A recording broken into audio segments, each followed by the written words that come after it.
इदं प्रत्यक्षं चेदनुभवपदं याति सकलं विचारैर्निस्सारैरलमलमयुक्तैर्विमतिभिः कटाक्षेऽस्मन्मातुर्विबुध भुवनक्षेमैहनः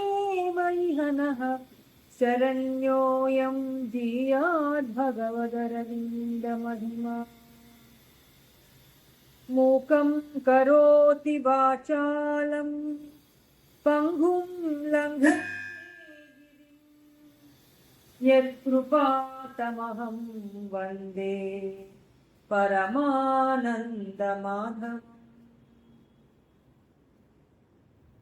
ॐ आनन्दमयी चैतन्यमयी सत्यमयी परमे ॐ आनन्दमयी चैतन्यमयी सत्यमयी परमे ॐ आनन्दमयी चैतन्यमयी सत्यमयी परमे ॐ नमो भगवते ॐ नमो भगवते ॐ नमो भगवते।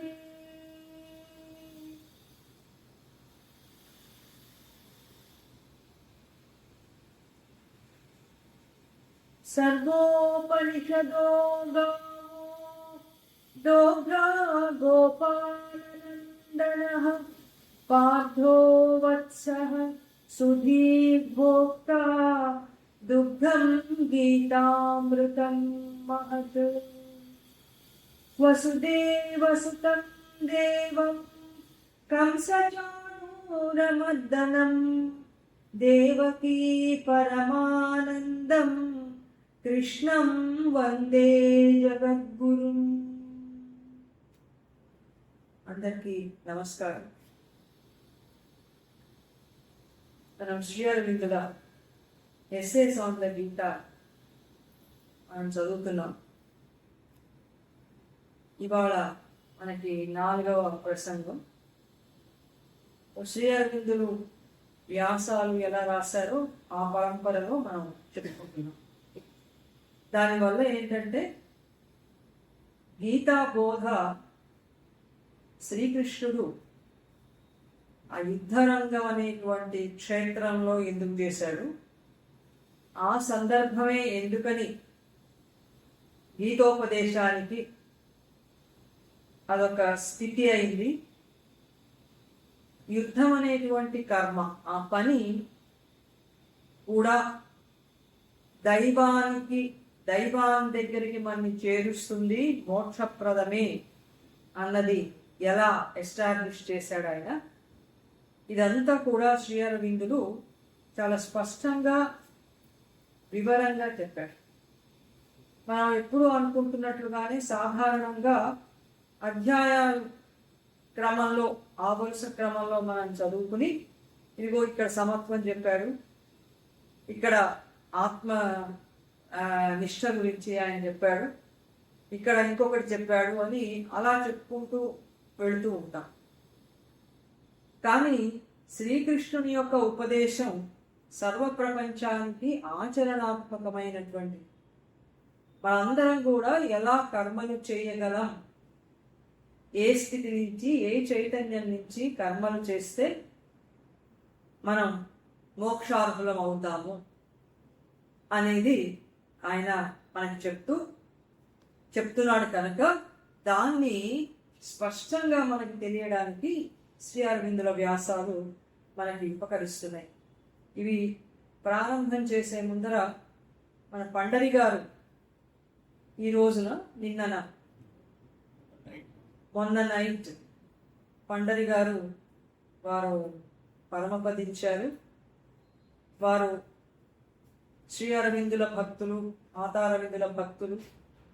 ఎంతో కాలం నుంచి ఇంకొకటి వారితో ఒక ఇక్కడ కూడా ఎంతో కాలంగా ఆయన ఇక్కడ లైబ్రరీలో వారు పనిచేశారు, సేవ చేశారు. నాన్నగారు గీతావ్యాసాలు రాస్తున్నటువంటి ఆ రోజుల్లో ఈ ప్రచురణ సమితి అని ఒక కమిటీ లాగా ఫామ్ అయ్యేవాడు.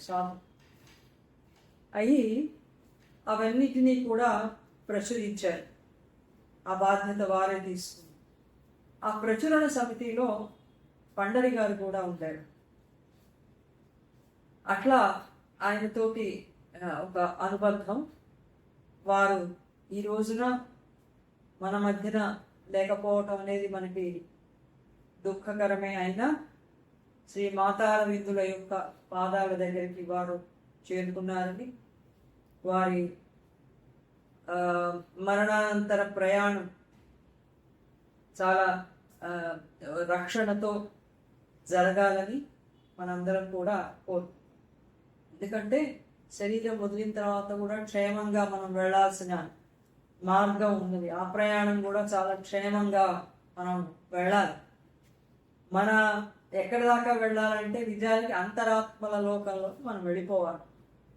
ఎక్కడ ఈ వైటల్ వరల్డ్స్ కానీ, మైండ్కి సంబంధించిన ప్రపంచం కానీ ఎక్కడ మనం ఇందులో పడిపోకుండా మనం సూటిగా అంతరాత్మల లోకానికి వెళ్ళి అక్కడ కొంతకాలం విశ్రాంతిలో ఉండి ఆ తర్వాత ఏ జన్మ తీసుకోవాలి అనేది నిర్ణయం చేసుకుని మళ్ళీ కిందికి రావటం అంతరాత్మల లోకాలలోకి వెళ్ళిన వారు చేయగలుగుతారు. అందరికీ అది సాధ్యపడదు.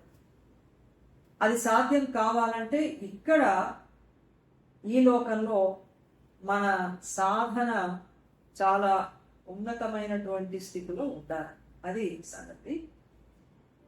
సో ఈ రోజున మనం ఏం చెప్పుకుంటున్నామంటే నిమ్న ధర్మం ఏమిటి, ఉన్నత ధర్మం ఏమిటి, లోవర్ లా ఏమిటి, హయ్యర్ లా ఏమిటి, సమత్వం ఏమిటి, కర్తవ్య కర్మ ఏంటి, పురుషోత్తముడు ఎవరు, ఆయన స్థితి ఏంటి, గీత ఉపదేశించినటువంటి కర్మ జ్ఞాన భక్తుల సంయోజనం అది ఎలా జరిగింది, తర్వాత కురుక్షేత్రం అనేది ప్రపంచానికి ఒక నమూనా, అది దాని విషయం ఏమిటి, తర్వాత ప్రాచీన గ్రంథాలు ఉపనిషత్తులు ఇప్పుడున్నటువంటి ప్రపంచాన్ని యథార్థంగా ఎట్లా చూసి చెప్పాయి.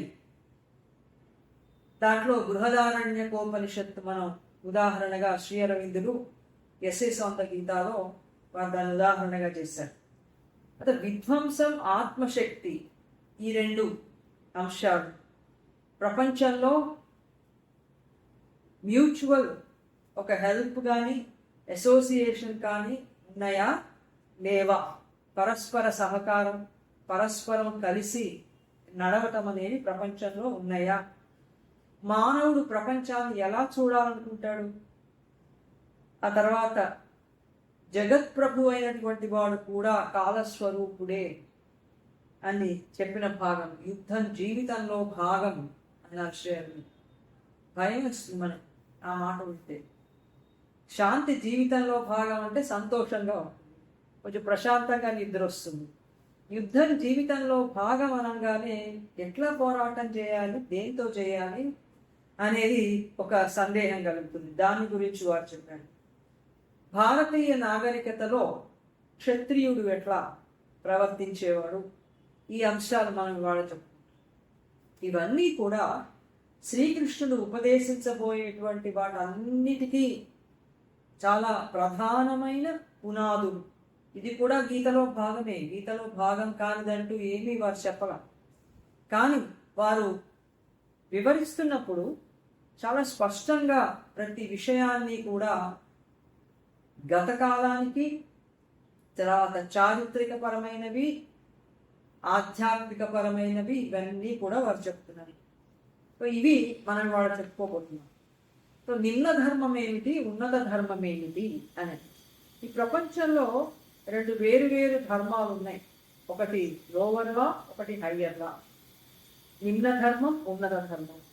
ఈ రెండు కూడా వాటి వాటి ప్లేన్స్లో వాటి భూమికలలో అవి చెల్లుబాటు అవుతాయి. సో లోవర్ నేచర్ ఉన్నప్పుడు లోవర్లా పనిచేస్తుంది, తర్వాత హయ్యర్ నేచర్లోకి వెళ్ళినప్పుడు హయ్యర్లా పనిచేస్తుంది.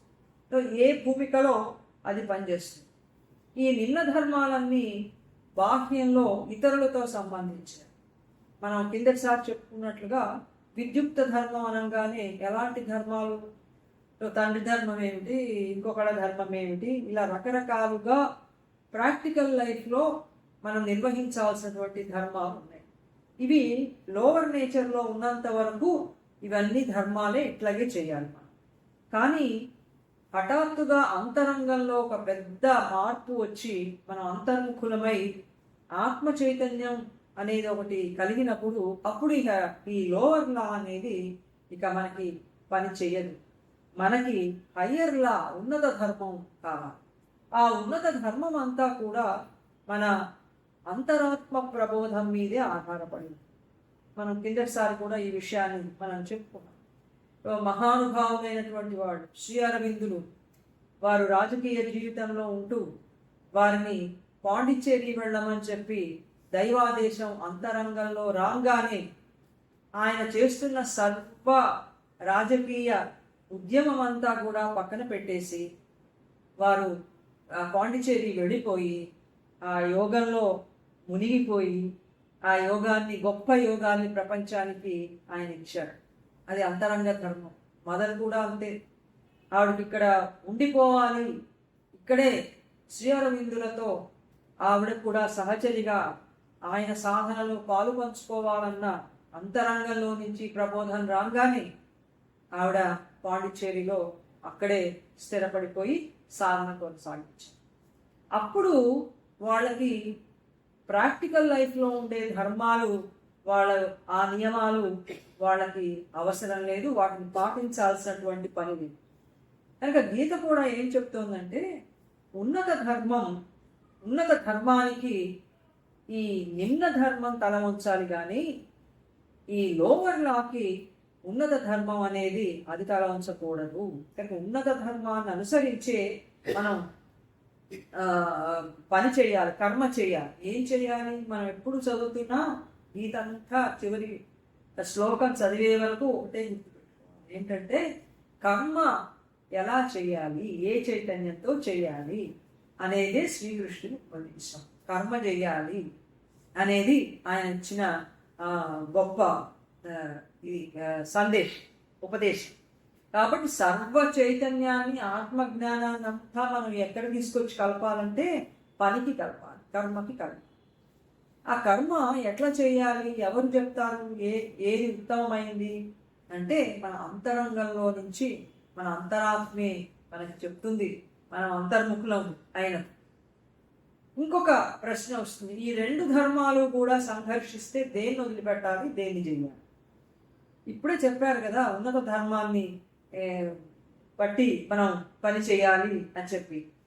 కానీ అప్పుడు ఈ రెండు ధర్మాలు సంఘర్షిస్తే మనం అంతరంగంలోకి వెళ్ళి ఆత్మలో ఏకం కావాలా, లేకపోతే బాహ్య ధర్మాన్నే మనం నిర్వర్తించాలా అనంటే కృష్ణుడు ఏం చెప్పాడంటే రెండూ కాదు అని చెప్పాడు.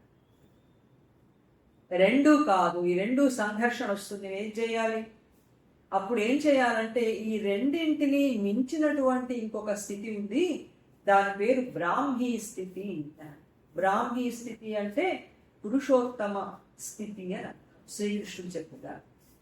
బ్రాహ్మీ స్థితి అంటే ఆత్మని తెలుసుకోవడం కాదు. ఆత్మ ఒకటి ఉంది, వేరే ఆత్మ చైతన్యం ఉంది, తర్వాత ప్రకృతి చేసేటువంటి కర్మకలాపాలు ఉన్నాయి. అందుకని ఈ నిమ్న ధర్మానికి, ఉన్నత ధర్మానికి కూడా కాకుండా మూడవది ఇంకొకటి ఉంది, అది బ్రాహ్మీ చైతన్యం. దాంట్లోకి మనం వెళ్ళాలి. ఆ బ్రాహ్మీ చైతన్యమే పురుషోత్తమ చైతన్యం అని అర్థం. శ్రీ అరవిందులు రాశారు, it bids us to a supreme poise above the mainly practical and above the purely ethical to the Brahmic consciousness.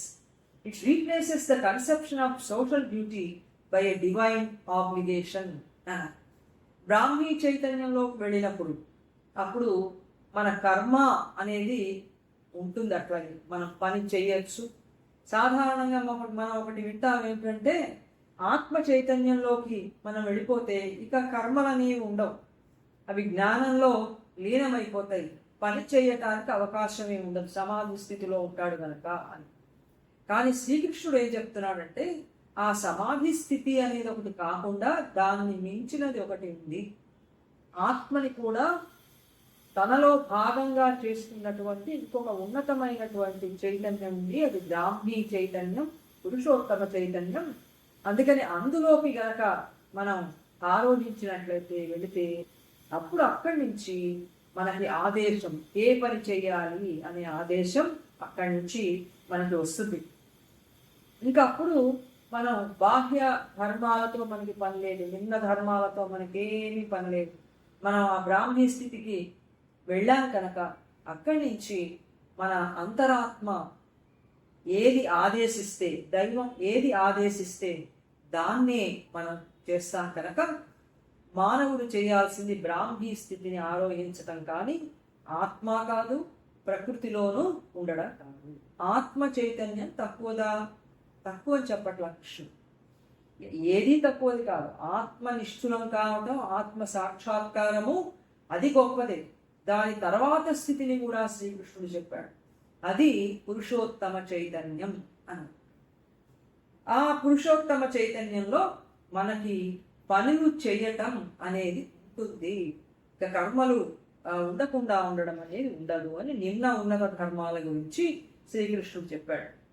తర్వాత సమత్వం, కర్తవ్య కర్మ అనే రెండు మాటలు మనకి వస్తాయి. సమత్వము, కర్తవ్య కర్మ అని. సమత్వం అనంటే ఏమిటి? గీతని మనం అధ్యయనం చేసేటప్పుడు మొత్తంగా అధ్యయనం చేయాలి అన్నారు శ్రీను. అంటే మొదటి అధ్యాయం నుంచి, మొదటి శ్లోకం నుంచి చివరి అధ్యాయం చరమ శ్లోకం దాకా గీత అంతా కూడా ఒకే ఉపదేశం. అంతేకాని అందులో కొన్ని అద్వైత భావాలు కనపడితే గీత అద్వైతమే చెప్పిందని, ద్వైతానికి సంబంధించిన భావాలు వెల్లడైనప్పుడు గీత ద్వైతమే చెప్పిందని, లేదు గీత కర్మలని గురించి చెప్పిందని, దేశ భక్తిపూర్వకమైన కర్మలు కానీ, పరోపకార కర్మలు కానీ, ఇలాంటివి చెయ్యాలి అని చెప్పిందని కానీ, ఇలా కొంత భాగం వరకే మనం పరిమితమై అట్లా వ్యాఖ్యానించటం అది సరి అయింది కాదు. మొత్తం ఒకటే ఉపదేశం గీతది. కాకపోతే గీత విషయ వివరణ చేసేటప్పుడు ఎట్లా చేస్తుంది అని అంటే, ఒక క్రమంగా అది చేస్తుంది. ఒక డెవలపింగ్ ఆర్గ్యుమెంట్ అని అన్నారు Shri Aravind. The Gita can be understood like any other great work of this kind by studying it in its entirety and as a developing argument. Argument develop చేస్తాడు. ఆర్గ్యుమెంట్ అంటే వాదన కాదు, చర్చ కాదు. విషయ వివరణ నెమ్మదిగా ఒక కింద స్థాయి, ప్రథమ స్థాయి నుంచి చివర శిఖరాగ్రం దాకా ఆయన విషయ వివరణ చేస్తున్నాడు కనుక మొత్తం అంతా కూడా గీత ఒకటే ఉపదేశం అనేది మనం గుర్తుపెట్టుకోవాలి అన్నారు శ్రీ అరవిందుడు. ఆధునికమైనటువంటి వాళ్ళలో చాలా గొప్పవాడు, మహారచయిత, దేశభక్తుడు బంకిం చంద్ర చటర్జీ. ఆయన తర్వాత వచ్చినటువంటి ఆధునికులంతా కూడా గీత ప్రధానమైనటువంటి ఉపదేశం ఏమిటి అని అంటే, వాడు ఏం చెప్పారంటే, అది కర్మలు చేయమంది కానీ ఫలితాలని వదిలిపెట్టమంది. తర్వాత సమత్వము, ఈ రెండే ప్రధానమైనటువంటివి గీత చెప్పింది అని వాళ్ళు అట్లా వ్యాఖ్యానించారు.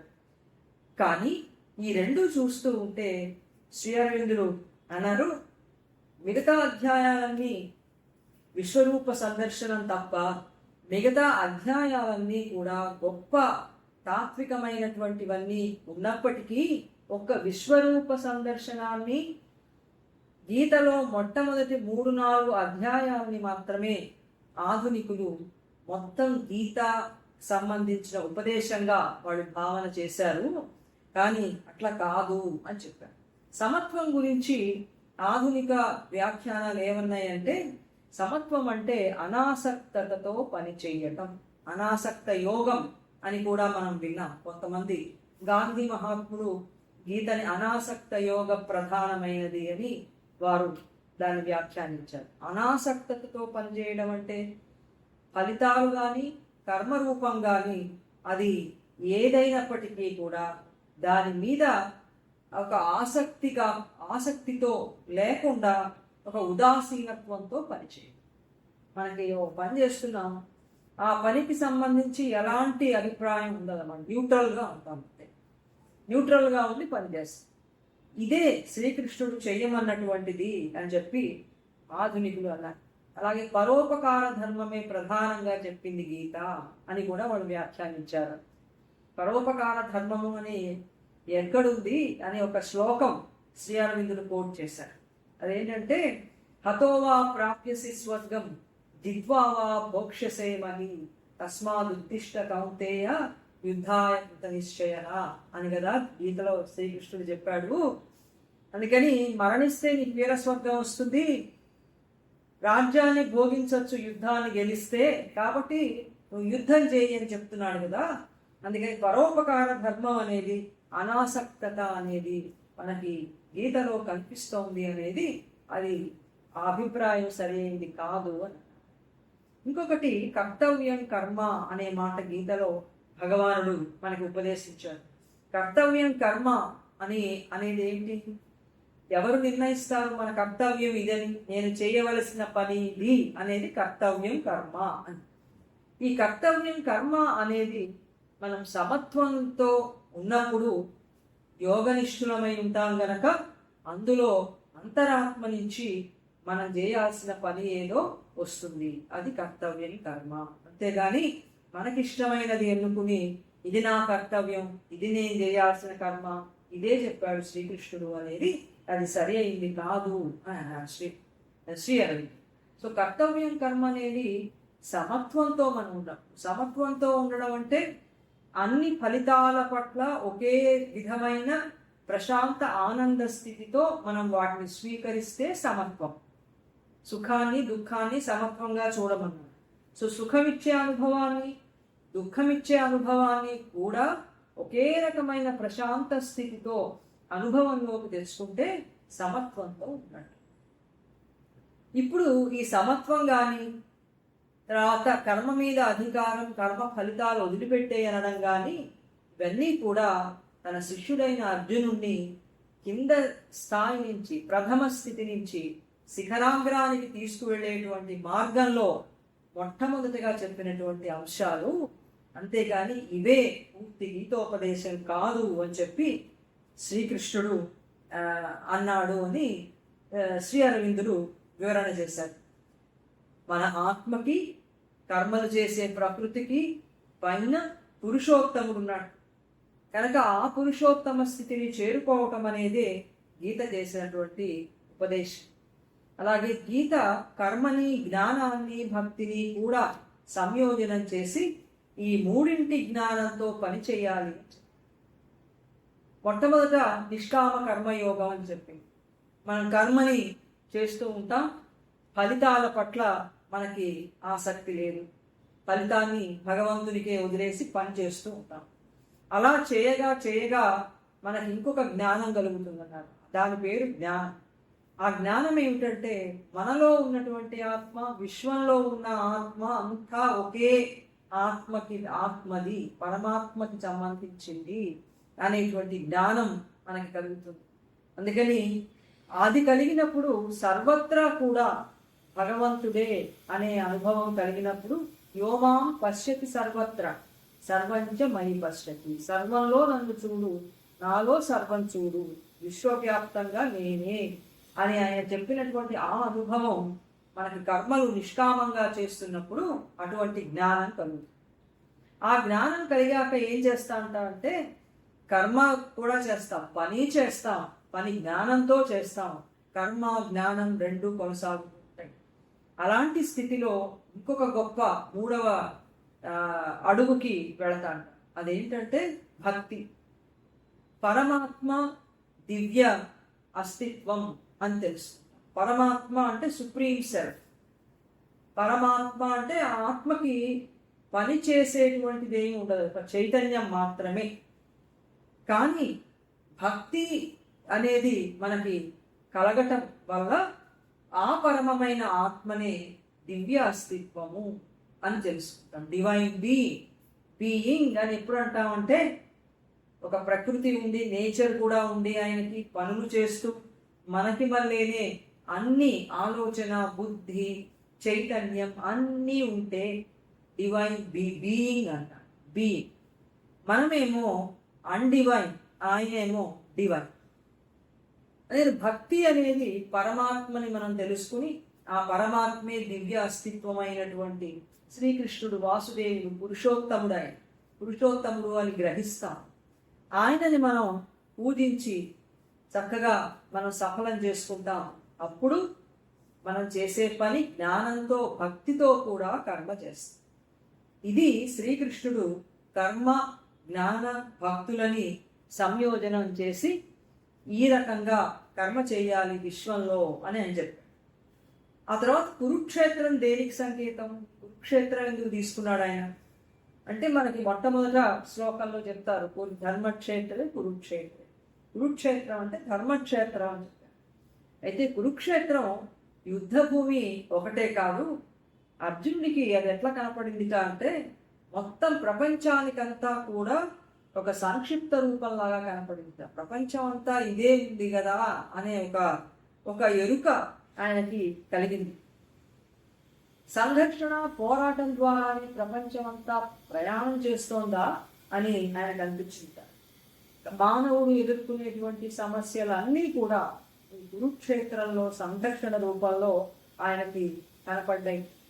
ఆయన అడిగినటువంటి ప్రశ్న అది, ఎందుకు నన్ను ఈ ఘోర కార్యంలో నియమిస్తున్నావు, ఎందుకు నన్ను ఇంత మారణకాండలో నువ్వు నియమించావు అని అడిగినటువంటి ఆ ప్రశ్నలో మనకి కొన్ని సత్యాలు బయటకు వచ్చాయన్నారు శ్రీయరుడు. మనకి కొన్ని సత్యాలు తెలుస్తున్నాయి. అది ఏమిటంటే, ఈ ప్రపంచం అంతా ఇంత రణరంగంగా ఎదుర్కొంటారు. రెండోది, ఇది ప్రేమతో, ఆనందంతో కొనసాగాలంటే మనం ఏం చేయాలి? ఈ ప్రపంచం ఎటుపోతోంది?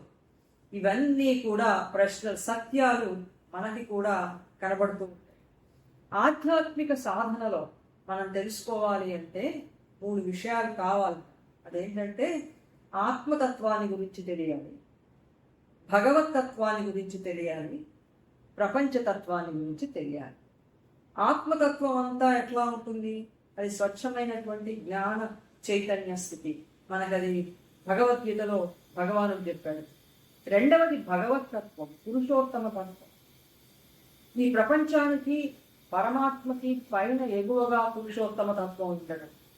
ప్రపంచతత్వం, ఈ ప్రపంచం అంతా కూడా ఒక సంఘర్షణతో ముందుకు వెళ్ళిపోవడం.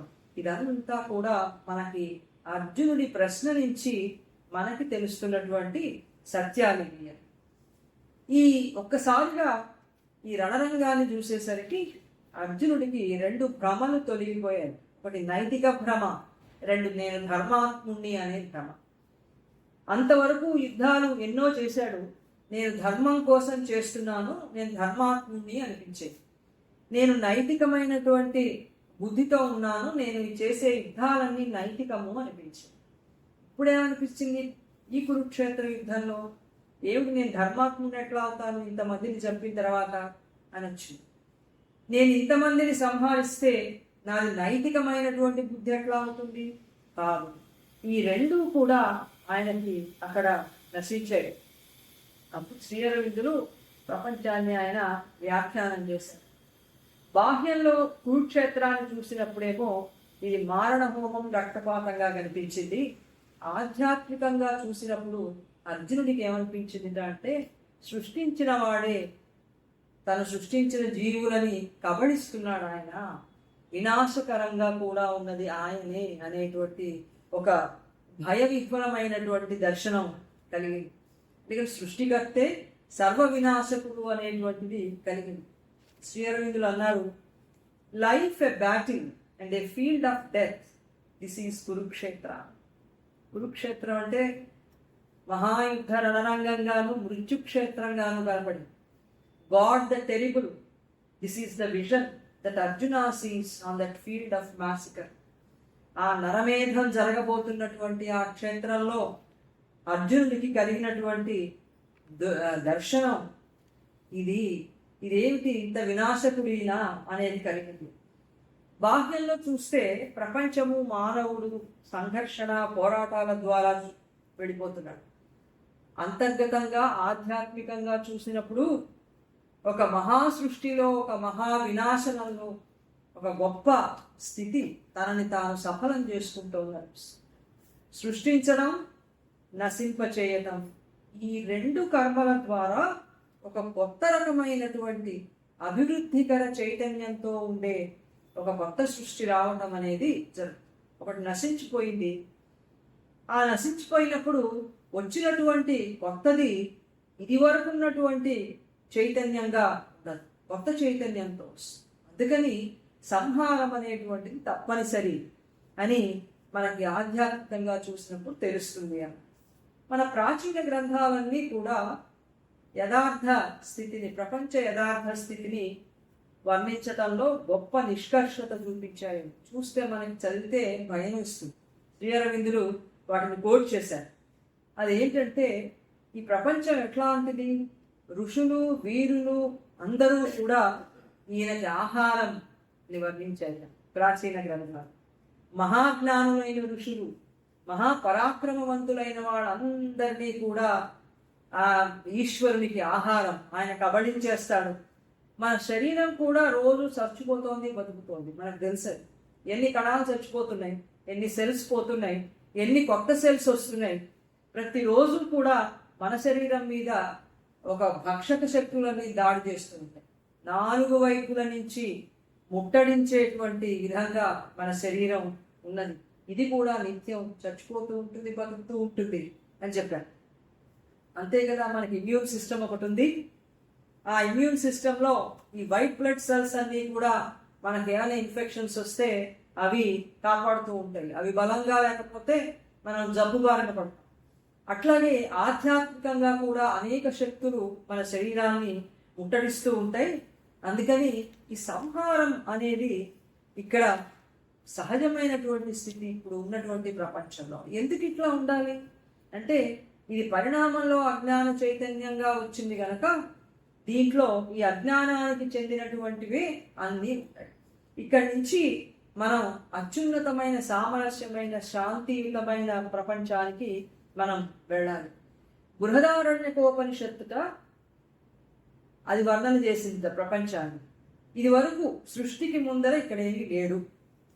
దీన్ని మృత్యువు కప్పి వచ్చింది. మృత్యు అంటే ఆకలి అన్నది బృహదారణ్య ఆకలి. అది ఆకలి అంటే మన ఆహారాన్ని తింటూ ఉంటాం, కబళిస్తూ ఉంటాం. అలాగే ఈ ఆకలి అంటే మృత్యు అన్న ఆకలి, ఈ రెండు. తర్వాత ఉపనిషత్తులు పదార్థాన్ని అన్నం అని వ్యవహరించాయి. అన్నమయ కోశం, ఇది పదార్థానికి సంబంధించి అన్నం అనే ఆహారం. ఎందుకు ఎట్లా అంటే ఆహారం అనేది కబళిస్తుంది, అది కబళించబడుతుంది అని. It is devour and devours. ఒక పాము నోట్లో కప్ప ఉంది. ఆ పాము నోట్లో కప్ప లోపలికి పోయేదాకా అది ఎదురుగుండా ఉన్న పురుగును తిందామని చూస్తుంది. ఇది చచ్చిపోతుంది పాము నోట్లో పడి. దానికి అది తెలియదు. బతికున్నంత వరకు అది ఇంకొక ఆహారం కోసం ప్రయత్నం చేస్తూ. అంటే the eater eating is eaten అన్నారు శ్రీరాముడు. అది ఈటర్ ఈటింగ్ ఈజ్ ఈటెన్ అని. తినేది తింటూ తినబడుతుంది. అది తింటోంది, మళ్ళీ దీన్ని ఇంకోటి తింటోంది. ఈ కబళనం అనేది చాలా సహజమైనటువంటి యథార్థం. ఇది మృత్యు అనేది ఇక్కడ యథార్థమైనటువంటి విషయం అని చెప్పి శ్రీ అరవిందుడు చెప్పి, డార్విన్ కూడా ఇదే కదా చెప్పాడు. ఆ తర్వాత కాలం మన ప్రాచీనమైన సత్యాలు ఎంత బలంగా విశాలంగా గొప్పగా చెప్పిన సత్యాలని ఆ తర్వాత వచ్చినటువంటి వాళ్ళు స్ట్రగుల్ ఫర్ ఎగ్జిస్టెన్స్ అని వాళ్ళు చెప్పారు. ఆ ప్రాచీన సత్యమే వాళ్ళు చెప్పారు అన్నారు.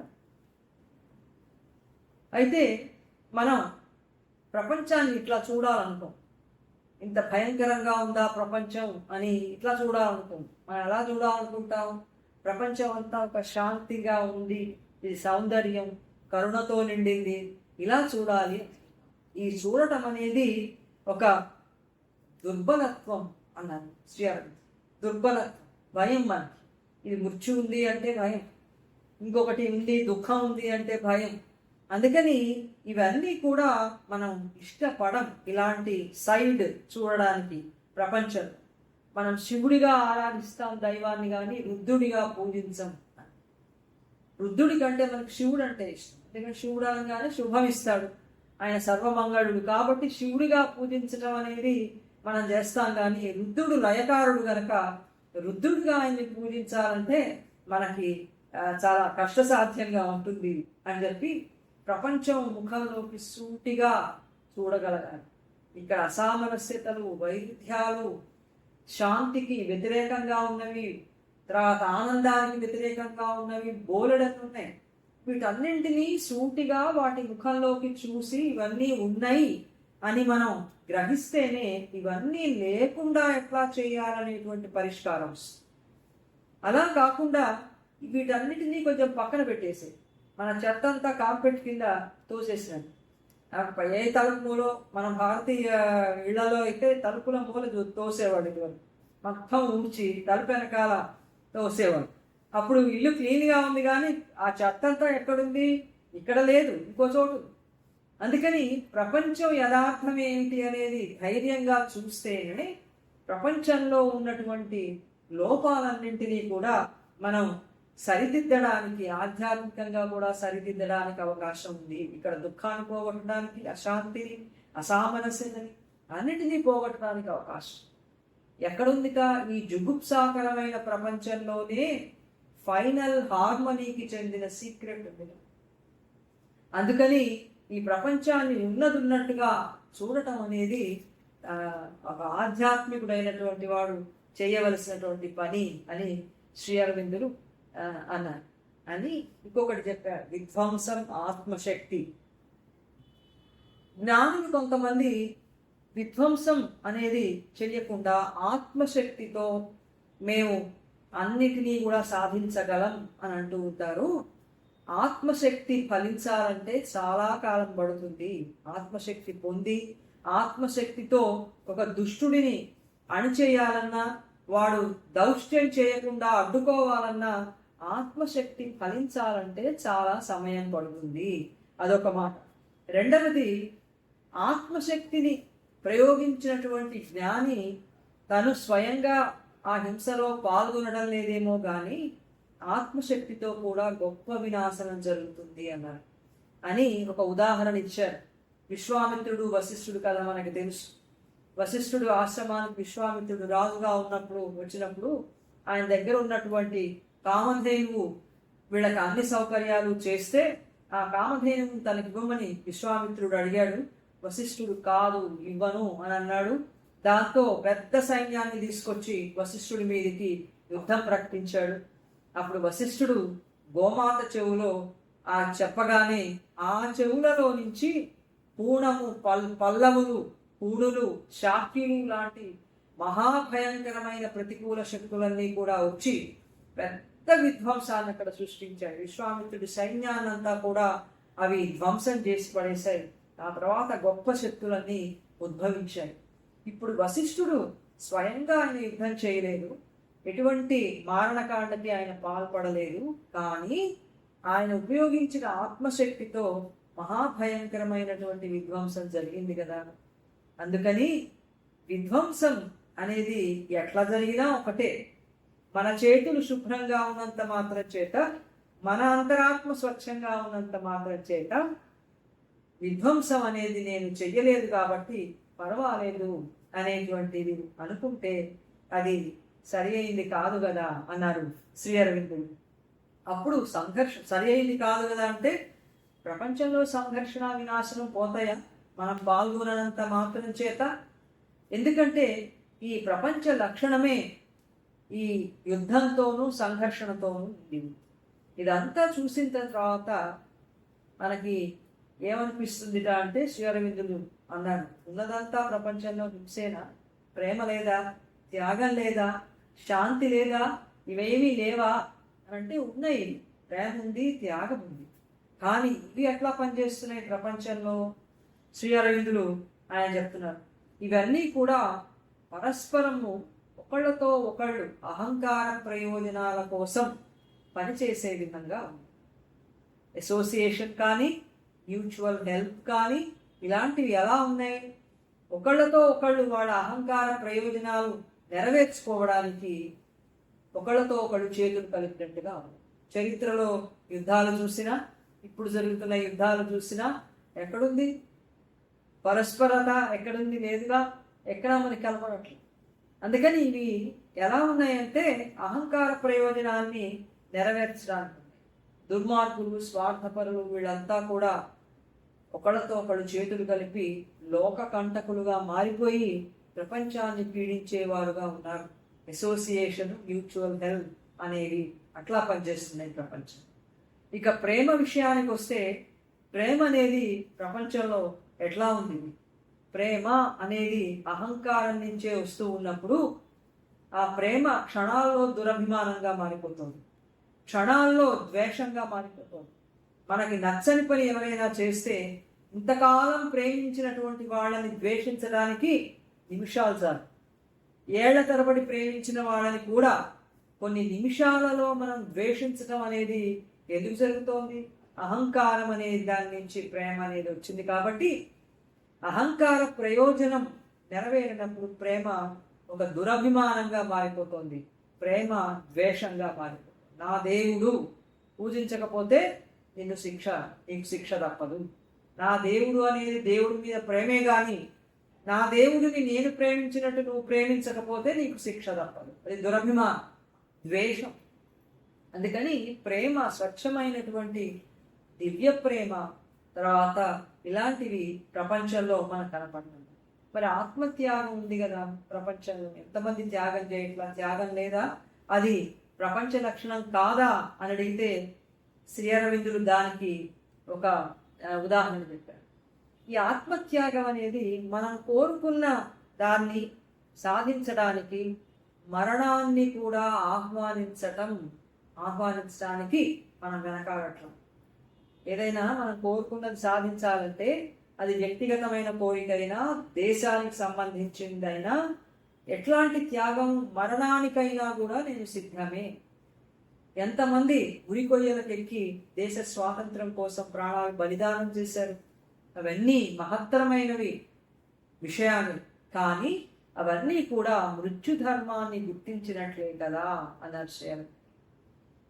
అంత గొప్ప త్యాగం, మరణించడానికి కూడా వెనకాడనటువంటి త్యాగం చేశారంటే మృత్యువు ధర్మాన్ని గుర్తించినట్లే కదా.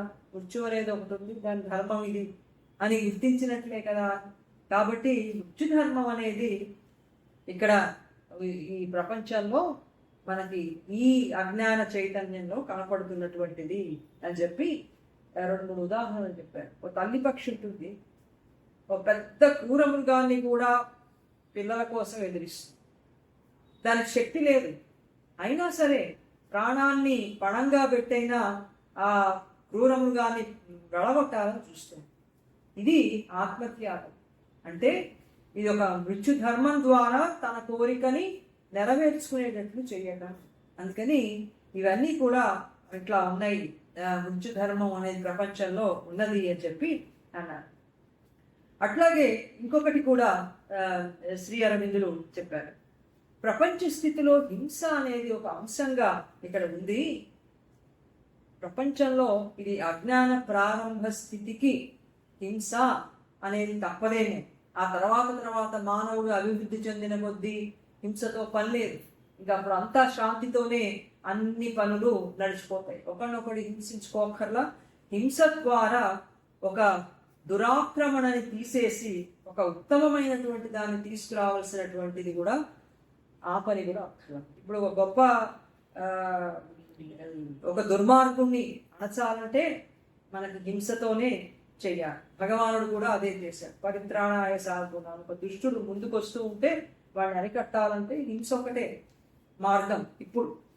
కానీ అభివృద్ధి చెందినటువంటి చైతన్యంలో దీని అవసరం ఉండకపోవచ్చు. అంచేత మనం ప్రపంచ ధర్మాలన్నింటినీ కూడా సృష్టించింది భగవంతుడే కనుక ఆయన నుంచి ఈ ధర్మాన్ని మనం వేరు చేయడం సాధ్యం కాదు. ఈ హింస కానీ, మృత్యువు కానీ, శాంతి కానీ ప్రేమ అన్నీ ఆయనవే. ఆయనవి కాకుండా ఏవీ లేదు. కానీ ప్రపంచంలో ఉన్న కొన్ని సంస్కృతులలో దైవం అనేవాడు కరుణామయుడు, ఆయన సత్యానికి చెందినవాడు. ప్రపంచంలో ఉండే దుష్టత్వం అంతా కూడా ఏదో రాక్షసుడు చేశాడు, అయితే ఒక సేటన్ చేశాడు, ఇంకెవరో చేశాడు, దైవానికి దానికి ఏ సంబంధం లేదు అని చెప్పి మనం అనుకుంటూ ఉంటాం. మానవుడు ఇట్లా ఎందుకు భావన చేస్తాడు అంటే, శ్రీ అరవిందులు ఒక గొప్ప కొటేషన్ చెప్పారు ఎస్సేస్ ఆఫ్ ద గీతాలో. We erect a God of love and mercy, a God of good, a God of just righteousness, and all the rest we say is not he or is not his. ఇవి మాత్రమే దైవం అంటే. దైవం కరుణాస్వరూపుడే కానీ ఆయన హస్తాలు రెండు మనం ఎలా సృష్టించామంటే అభయహస్తం, వరద హస్తం రెండు సృష్టించాం. ఒకటేమో మనకి అభయం ఇయ్యాలి, రెండేమో వరాలు ఇవ్వాలి. మళ్ళీ ఆయనే సర్వాన్ని కూడా లయింప చేస్తున్నాడంటే అంగీకరించక తప్పదు కనుక అంగీకరిస్తాం, కానీ దాన్ని మన మనసులో నుంచి కొంచెం పక్కకి పెట్టేస్తాం. అందుకని కరుణాస్వరూపుడు, ప్రేమస్వరూపుడు, మనకి శ్రేయోదాయకుడైన దైవాన్ని మనం నిలబెడతాం. కానీ మహాకాళిగా వచ్చి సర్వాన్ని లయింపజేసేది కూడా ఆ దైవమే అనేది మనకి అంగీకరించడానికి చాలా కష్టం. కానీ ఆ కాలుడు కూడా భగవంతుడే అనేది మనం గుర్తించాలి. అట్లా చూడాలి. ప్రపంచాన్ని అన్నిటినీ కలిసిన సమాహారంగా చూస్తూ ఇదంతా కూడా దైవానిదే అని అంగీకరించినప్పుడు మనకి అసలైనటువంటి ప్రపంచం ఏమిటో తెలిసి ఇందులో ఉన్నటువంటి కొన్ని వ్యతిరేకతలు, ఇవన్నిటిని, మృత్యువుని, దుఃఖాన్ని, వీటిని ఎట్లా తీసేయాలనేటువంటిది పరిష్కార మార్గం ఆధ్యాత్మికంగా ఆలోచించడానికి అప్పుడు అవకాశం దొరుకుతుంది. చూస్తే కదా, మనం టెస్టులు చేసి చూసుకుంటే కదా ఎలక్ట్రోలైట్స్ తక్కువ ఉన్నాయా, బ్లడ్లో హిమోగ్లోబిన్ తక్కువ ఉందా, ఇంకేమైంది తెలుస్తుంది. కొంతమందికి టెస్టులు చేయించుకొని చూసుకోవడానికి భయం. మేము చూసుకోమండి, టెస్టులు చేయించుకొని భయం అండి బాబు, ఏదో ఉన్నది బాగానే తిరుగుతున్నాం. కానీ టెస్టులు చేసి అవన్నీ చూసుకుని డాక్టర్ దగ్గరికి పోవాలంటే ఒక రకమైన బెరుకు. మనం భయపడినంత మాత్రాన లేకుండా పోతుందా లోపల, అది పెరిగి పెద్దదవుతుంది. అట్లాగే ప్రపంచంలో కూడా మనకి ఉండకూడనివి, దైవానికి వ్యతిరేకంగా అనిపించేవి ఉన్నప్పటికీ ఇవి కూడా దైవానివే అని గ్రహించడం చాలా ముఖ్యం. అట్లా చేసింది మన భారతీయ సంస్కృతి ఒక్కటే అన్నారు. ప్రపంచ దేశాల్లో దైవాన్ని రాక్షసుడో, మారుడో, సేటనో అట్లా రెండుగా చూశారు. కానీ మన భారతీయ సంస్కృతి మాత్రమే దాపరికం లేకుండా ధైర్యంగా లయకారిని కూడా ఒక దేవత, సృష్టి స్థితి లయలు కూడా త్రిమూర్తి ఒకడే దైవం అన్నటువంటి ఒక ఆధ్యాత్మికమైనటువంటి దృష్టిని మన భారతీయ సంస్కృతి మాత్రమే వహించింది అని శ్రీ అరవిందులు చెప్పారు. కాళి కూడా జగన్మాత. మనం కాళిని చూడాలంటే భయం. నాదికి బాగా బయట పెట్టింటే రాత్రిపూట చూడగలవా, భయం వస్తుంది. చక్కగా ఆ సౌందర్యంతో ఉన్నటువంటి లక్ష్మీదేవిని చూడటానికి రాత్రైనా మనకి భయం. అని మన ఇళ్లలో పెట్టుకోవాలంటే చాలా భయంగా ఉంటుంది. నాలుక తెరిచి ఉన్న కాళిని పెట్టుకోగలమా? పెట్టుకోలేము. ఆవిడ కాళికాదేవి అని ఏదో చెప్తుంటే పూజిస్తాం, అంతే. ఆ ధైర్యం లేదు మనకు. అందుకని శ్రీ అరవిందులు చెప్పారు, లయం చేసేటువంటి దైవం కూడా మనం సంరక్షించేటువంటి దైవము రెండు ఒకటే అని చెప్పి అద్భుతంగా ఆయన కొన్ని మాటలు అన్నారు మహాకాళిని గురించి. This too is the mother, this also know to be God, this too thou has strength adore. మాకు లేదు బాబు, అంత శక్తి లేదు మాకు. మేము కృష్ణుడిని అర్జునుడికే లేకపోయింది. విశ్వరూప సందర్శనంలో మహాభయంకరమైనటువంటి ఆయన రూపాన్ని చూసి, ఇంకా దీన్ని ఉపసంహరించు స్వామి, నీ సమ్మోహన రూపమే నాకు చూపించు, అంత జ్ఞానం వచ్చి కూడా అని చేత ఇంత భయంకరంగా కనిపిస్తున్నటువంటి మృత్యు రూపం కూడా దైవానిదే అని చెప్పి ఇట్లాంటి దృష్టి ఒక భారతీయ సంస్కృతికి మాత్రమే ఉంది అని చెప్పి ఆయన అన్నారు. సత్యానికిట ఇలా చూడటానికి ఈ యాంగిల్ అనేది ఎట్లా చూడగలుగుతామంటే, ఇట్లా చూడగలగడానికి సత్యం పునాది అన, ధైర్యం అంతరాత్మ. సత్యం పునాది, ధైర్యం అంతరాత్మ అన్నారు. For truth is the foundation of real spirituality and courage is it soul. ఆ ధైర్యము, ఆ చూడగలిగినటువంటి ఆ సత్య దృష్టి భారతీయ సంస్కృతికి మాత్రమే ఉంది అని చెప్పి ఆయన అన్నారు. కురుక్షేత్రానికి ప్రభు అయినటువంటి శ్రీకృష్ణ పరమాత్మ, ఈయన దివ్య సహచరుడు, రథసారథి, ఈ మారణకాండ నుంచి ఆయన ఎక్కడికి తీసుకుపోతున్నాడు. ఈ రథము ఇవన్నీ కూడా సింబల్స్. ఇంకా ఇంత మారణకాండలో ఆయన కూడా పాల్గొంటూ ఈ ప్రపంచాన్నంతటినీ ఇందులో భాగస్వామిని చేసి ఈ ప్రపంచాన్నంతటిని ఎక్కడికి తీసుకువెడుతున్నాడు అంటే ఒక అతీతమైనటువంటి స్థితికి తీసుకుపోతున్నాడు. ఇంతవరకు ప్రపంచానికి అనుభవంలో లేనటువంటి ఒక పరిపూర్ణమైన చైతన్యం వైపుగా ఆయన ఈ మారణకాండ ద్వారా తీసుకుపోతున్నాడు. ఈ వినాశనం ద్వారా ఒక కొత్త సృష్టి రాబోతున్నది. ఆ కొత్త సృష్టికి ఇంత భయంకరమైనటువంటి మారణకాండ తప్పనిసరిగా అవసరమవుతుంది. కాబట్టి అటువైపుగా తీసుకుపోతున్నాడు. ఆ స్థితి ఏమిటి, అది మనకు తెలుసుకోవాలని, అర్జునుడికి కూడా తెలుసుకోవాలని గొప్ప తహతహ. ఏమిటి ఆ స్థితి అని అంటే, దానికి మార్గం కానీ దానికి లక్ష్యం కానీ మనకి తెలియాలంటే పరమాత్మ చేస్తున్నటువంటి ఈ మహాఘోర కర్మకి మనం సరి అయినటువంటి విలువ ఇవ్వాలి.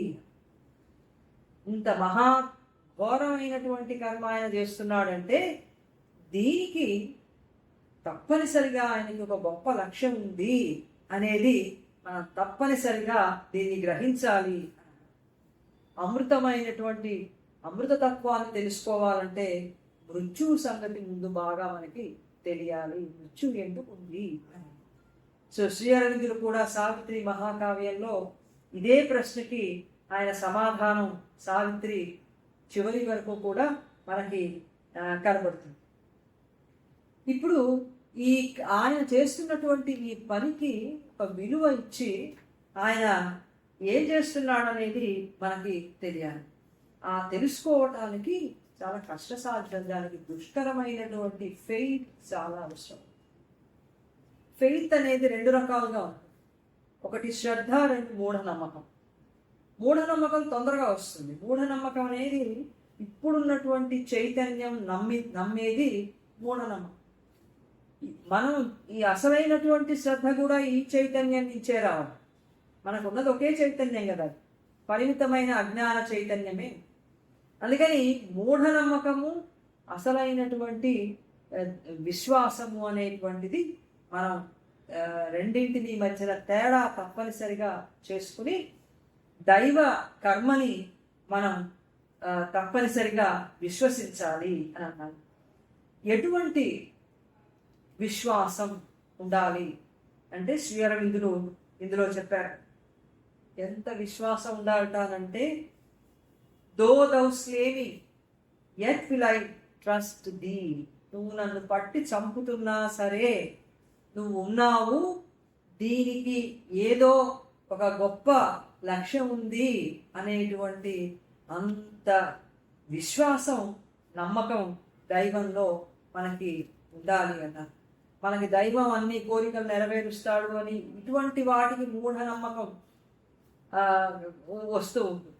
కానీ ఇది దైవ చైతన్యం వైపుగా మానవ జాతిని అంతటినీ తీసుకువెళ్ళడానికి దైవం చేసేటువంటి కర్మల పట్ల మనకి ఉండవలసినటువంటి విశ్వాసం. ఇప్పుడు యుద్ధం కూడా జీవితంలో ఒక భాగం. ఎందుకు అనంటే, గీతోపదేశం జరిగినటువంటి కాలం ఎలాంటిది అనంటే యుద్ధం తప్పకుండా జరిగి తీరవలసినటువంటి కాలం. యుద్ధాలు చాలా కామన్గా ఉండేవి. రాజ్యాలని జయించటం, యుద్ధం వల్లనే సర్వము కూడా నిలబడుతుందనేటువంటి నమ్మకం, ఇదంతా కూడా గీతోపదేశం చేసినటువంటి ఆ కాలంలో ఉండేది.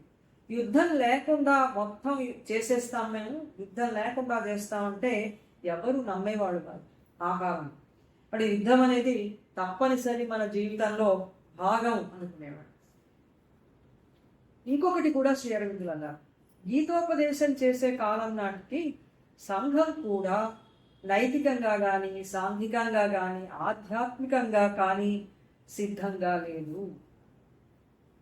నైతిక పరమైనటువంటి సంసిద్ధత లేదు, ఆధ్యాత్మిక పరమైనటువంటి సంసిద్ధతతో లేదు. ఇలా సంసిద్ధంగా ఉంటే వీటి వల్లనే మనకి మార్పు అనేది వస్తుంది. లేనప్పుడు బయట నుంచి తప్పనిసరిగా ఒక భయంకరమైనటువంటి విధ్వంసం వల్ల మనకి గొప్ప మార్పు రావడానికి అవకాశం. మనకి యుఎన్ఓ ఇవన్నీ ఏర్పాటు చేస్తున్నాం. ఎన్ని యుద్ధాల తర్వాత అవి వచ్చేవి? అవి మానవుడిలో స్వభావం మార్పు వల్ల ఏర్పాటు చేసుకున్నామా, లేకపోతే కొన్ని యుద్ధాల తర్వాత కొన్ని రాజీలు పడి చేసుకున్నామా? దేశాలు ఎకనామిక్ క్రైసిస్ కానీ, ఆ తర్వాత కొన్ని ఇంటలెక్చువల్ నోషన్స్ వచ్చి యుద్ధం అంత సరి అయింది కాదు, ఇట్లా కాదు, శాంతి ఉండాలి అనేటువంటి కొన్ని ఇంటలెక్చువల్ నోషన్స్ ఎక్కువ కొంచెం బలంగా రావడం వల్ల ఐక్యరాజ్య సమితి అనేది ఒకటి మనం నిర్మాణం చేస్తాం. అలాగే ఎకనామిక్ కన్వీనియన్స్, ఆర్థికమైనటువంటి సౌకర్యాలు చితికిపోయాయి దేశాలను. అందుకని ఈ ఆర్థికపరమైనటువంటి సౌకర్యాల కోసం తక్కువ రకంగా, తక్కువ స్థాయిలో హింసని ఉంచడం కోసం ప్రాణ నష్టాన్ని మనం యుఎన్ఓని ఏర్పాటు చేసుకుంటే, ఇవాళ మనం ప్రపంచ స్థితి చూస్తే ఎవరు యుఎన్ఓ మాట వినేటట్టు లేదు. ఎవరు అసలు ఉందా లేదా? హ్యూమన్ రైట్స్ అనేటువంటిది ఒకటి ఉందా? ఏవి హ్యూమన్ రైట్స్? ఎవరు వింటున్నారు? ఎందుకు ఇట్లా జరుగుతోంది? మానవుడి స్వభావంలో ఈ దురాక్రమణ, హింస అనే ప్రవృత్తులు ఎంత బలంగా వేళ్ళు ఊనుకున్నాయో దీనివల్ల మనకు తెలుసు. మానవుడి స్వభావంలో మార్పు వచ్చి ఏర్పరచుకున్నటువంటి సంస్థలు ఎప్పటికీ ఉంటాయి, కానీ తాత్కాలికంగా రాజీ ధోరణిలో ఏర్పరచుకున్నవి ఎప్పుడూ కూడా ఉండడానికి అవకాశమే లేదు.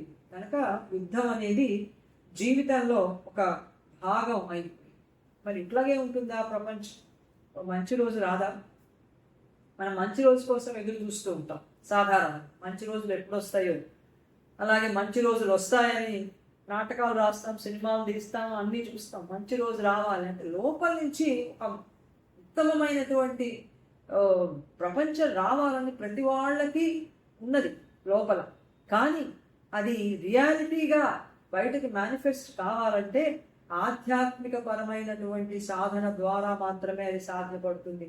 శ్రీ అరవిందులు అన్నారు, a day may come, must surely come, we will say, when humanity will be ready spiritually, morally, socially for the reign of universal peace.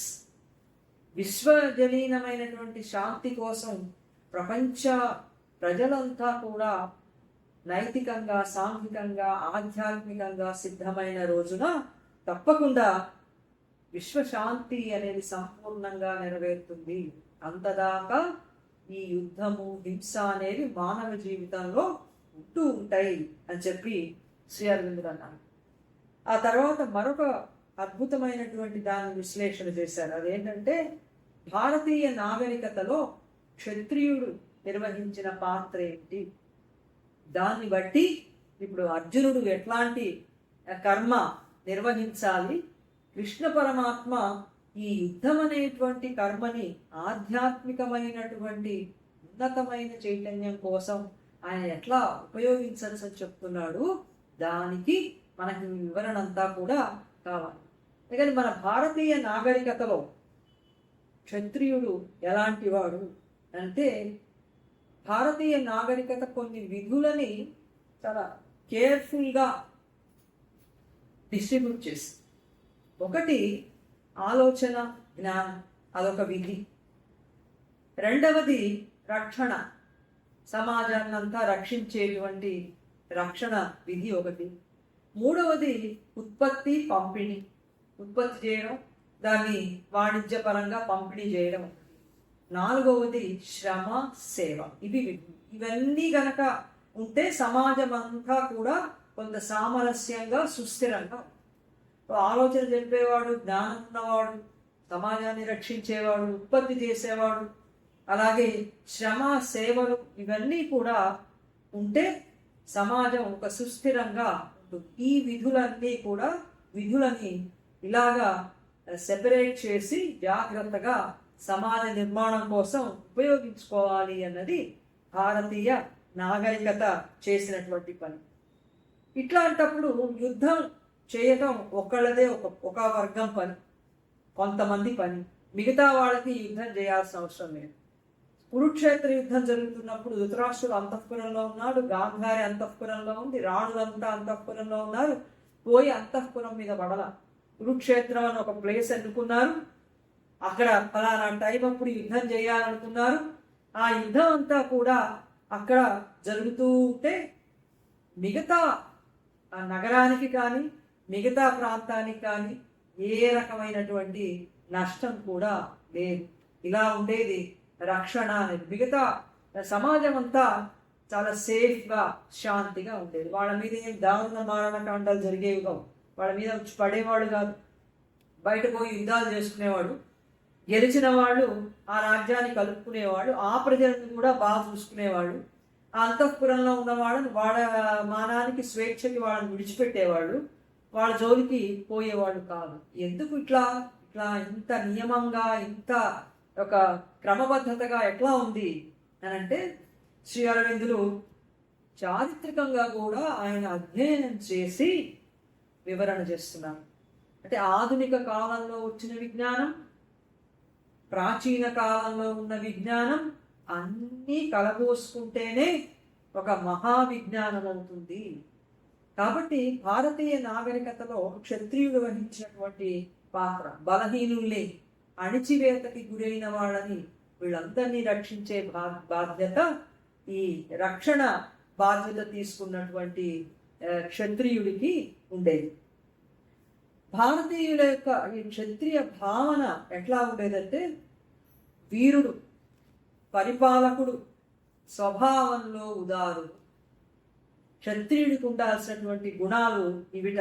అతను వారియర్గా ఉండాలి, రూలర్గా ఉండాలి, తర్వాత ఏ నైట్ అండ్ కింగ్, ఒక ఉదారమైనటువంటి స్వభావం కలిగిన వాడుగా ఉండాలి క్షత్రియుడు. అలా ఉండేవాడు రక్షణ బాధ్యతని నిర్వహించేవాడు. అట్లాగే వ్యక్తి స్వభావము, ప్రవృత్తిని బట్టి విధులు ఉంటాయి. ఆ వ్యక్తి స్వభావం, నేను రక్షణ కోరుకుంటాను, నాకు పోరాటం ఇష్టం అంటే, సరే నువ్వు ఈ యుద్ధ విధిని నిర్వహించు. నేను ఆలోచిస్తాను, జ్ఞానం నాకు ఇష్టంగా ఉంది, నువ్వు అటెళ్ళు. లేదు నేను ఉత్పత్తి చేస్తాను, నాకు ఆ స్వభావం ఉత్పత్తి వైపుకి నన్ను ప్రేరేపిస్తోంది అంటే నువ్వు ఆ పని చేయి. కాబట్టి స్వభావాన్ని, ప్రవృత్తిని బట్టి విధులు అనేవి ఉండేవి. కానీ పాశ్చాత్య దేశాల్లో లాగా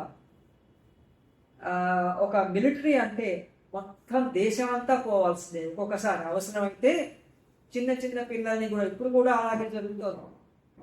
వాడికి యుద్ధం రాకపోని, వాడికి ఇష్టం ఉండని, ఏమని రావాల్సిందే, చేయాల్సిందే అంతే.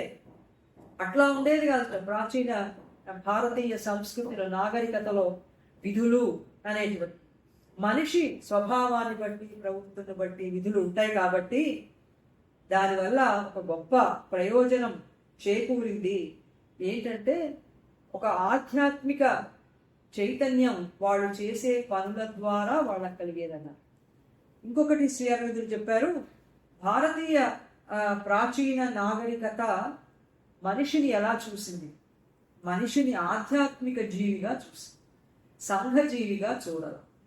అంటే దాని అర్థం ఏంటంటే, సంఘం ఏ ఆదర్శాలతో, ఏ నియమాలతో ఉండాలో అవన్నీ నిర్వహించే పరిపూర్ణమైన సంఘానికి పనికొచ్చే మనిషిగా చూడలేదు, ఆధ్యాత్మికమైనటువంటి వాడిగా చూసి ప్రతి వ్యక్తి ఒక స్పిరిచువల్ బీయింగ్గా రూపొందాలి అని చూసి అందుకని విధులు ఇవ్వడంలో కూడా వాళ్ళ స్వభావాన్ని బట్టి వాళ్ళకి ఆ విధులు ఇచ్చినప్పుడు ఆ స్వభావం వల్ల వాళ్ళకి అంతర్ముఖత్వం అనేది పని చేయటం ద్వారానే కలుగుతుంది.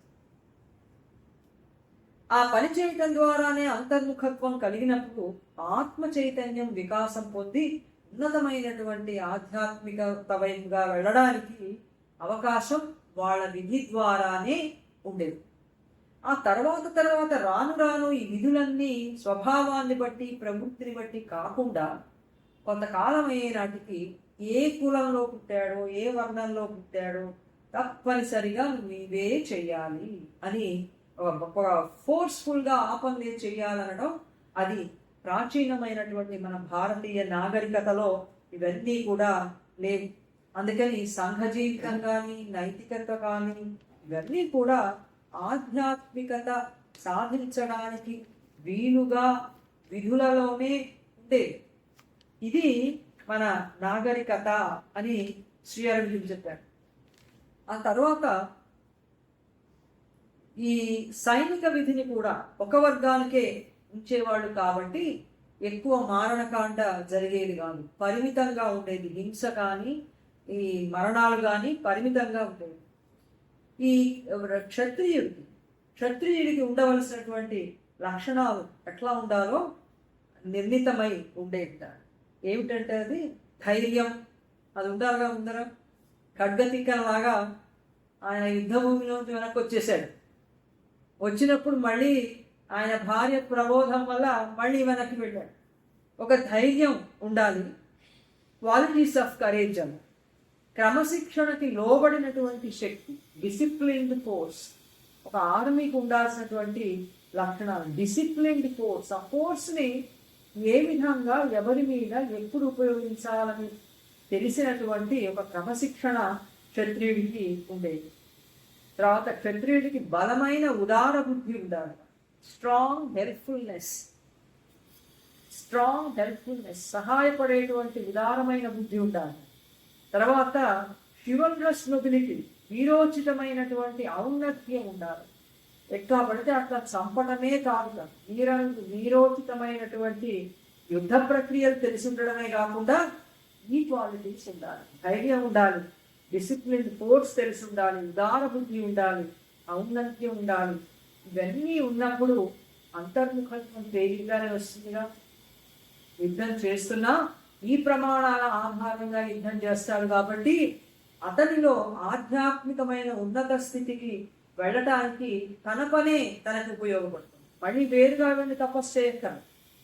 అట్లాగే మిగతా పనులు కూడా అంతే, స్వభావాన్ని బట్టి ఎన్నుకుంటాడు. కాబట్టి ఈ క్షత్రియుని యొక్క ఆదర్శం అంతా ఒక ఉన్నతమైన ఆదర్శాల ప్రెషర్ కింద నడిచేది. ఇష్టం వచ్చినట్టు ఎట్లా పడితే అట్లా చంపటం అనేది కుదరదు. మనకు కూడా కొన్ని తెలుసు.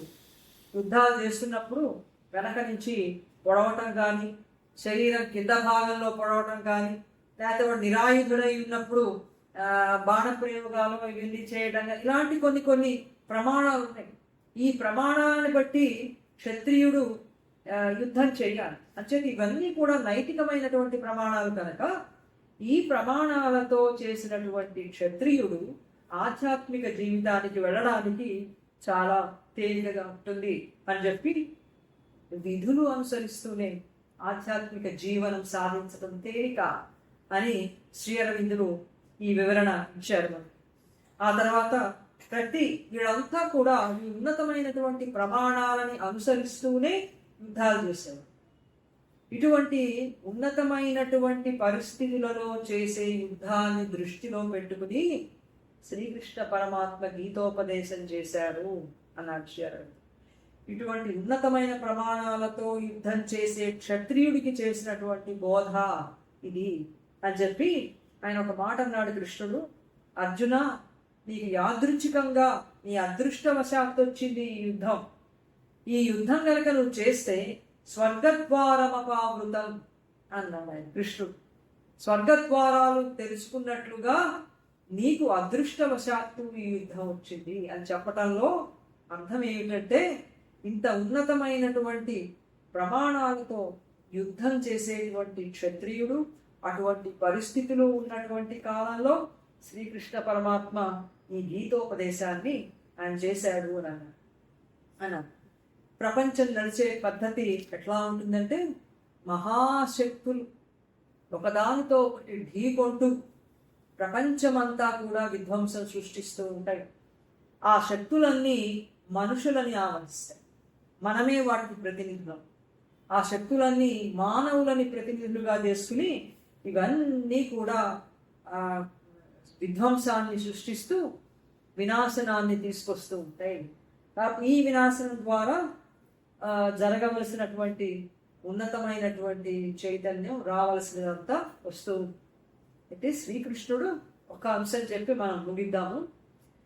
శ్రీకృష్ణుడు రెండు విరుద్ధమైనటువంటి అంశాల ద్వారా అర్జునుణ్ణి అత్యున్నతమైనటువంటి స్థితికి తీసుకువెళ్ళదలుచుకున్నాడు. అదేమిటంటే బాహ్యంలో జరుగుతున్నటువంటి హింసాకాండ, తర్వాత ఆత్మలో ఉన్నటువంటి ఉన్నతమైన ఆత్మస్థితి, ఆత్మజ్ఞానం, ఈ రెండు పరస్పర విరుద్ధం.